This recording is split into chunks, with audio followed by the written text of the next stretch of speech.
Good morning, Honorable Chair and fellow delegates. Imagine living in a place where earthquakes, floods, or volcanic eruption happen regularly.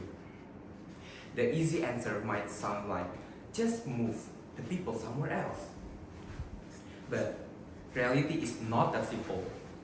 Communities are not pieces on the chessboard that government can casually relocate it whenever danger appears.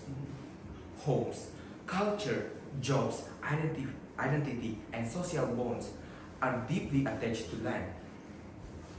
Today, we are firmly believe that the state should prioritize disaster mitigation over relocation because mitigation is more sustainable, more humane, and more economically effective in the long term.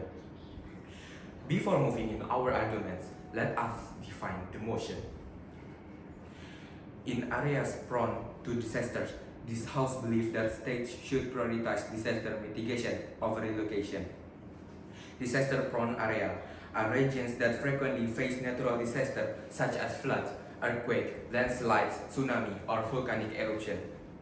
Disaster mitigation refers to preventive measures designed to reduce the impact of disaster, such as stronger infrastructure, early warning system, evacuation training, environmental protection, and urban planning. Relocation means permanently moving communities away from disaster-prone areas to new locations.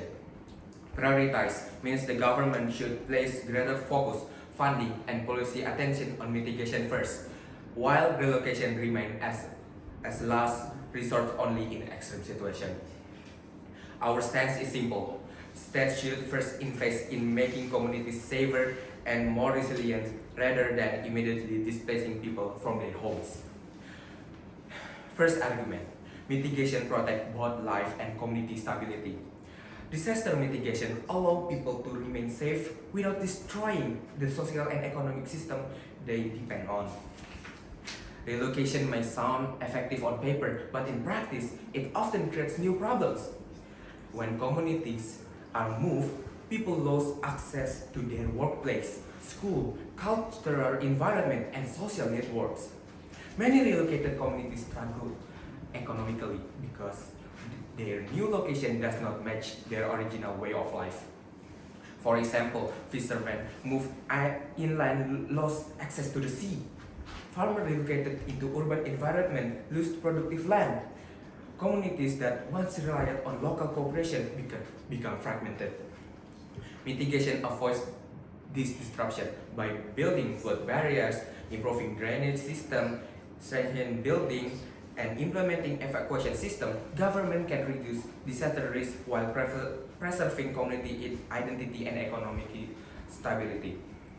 Countries with strong mitigation systems have repeatedly shown that disasters do not automatically have to become humanitarian catastrophes. Effective infrastructure and prepared reduce casualties while allowing people to continue living productively in their original communities. Therefore, mitigation protects not only physical safety but also the social and economic foundation of society.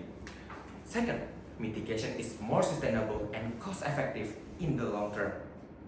Investing in mitigation creates long-term resilience, while mass relocation often becomes financially inefficient and unsustainable. Relocation is extremely expensive. Government must provide land, housing, transportation system, schools, healthcare facilities, electricity, and employment opportunities in entirely new areas. Even after relocation, many people eventually return to their original homes because the new settlements fail to support their livelihoods. On the other hand, mitigation strengthens existing communities and reduces repeated disaster losses over time.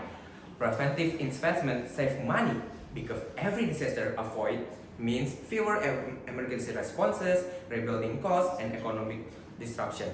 Mitigation also encourages innovation in engineering, environmental management, and urban planning. Instead of abandoning vulnerable regions, societies learn how to adapt intelligently to natural risks. Improved building standards in earthquake-prone regions dramatically reduce casualties and infrastructure damage compared to areas with weak mitigation systems. Prevention consistently proved cheaper than reconstruction after disaster occurred. This mitigation not merely humanitarian policy, it is also smarter economic policy. Third, relocation can violate people's rights and dignity. Forced or heavily pressured relocation risks undermining human dignity, cultural identity, and personal freedom. Land is not merely property. For many communities, especially indigenous and or rural groups, land represents ancestry, culture, region, and identity. Relocation can erase generations of history and weaken cultural tradition. In many cases, government decide relocation plans without properly involving local communities. People become object of policy rather than participating in decision making. This creates distrust toward the government and often leads to social conflict. Mitigation respect people agency. Instead of saying, leave your house, government work together with citizens to improve safety while preserving community continuity. Of course, there are extreme situations where relocation becomes necessary, such as areas that permanently uninhabitable. However, these cases should remain exceptions, not the primary response.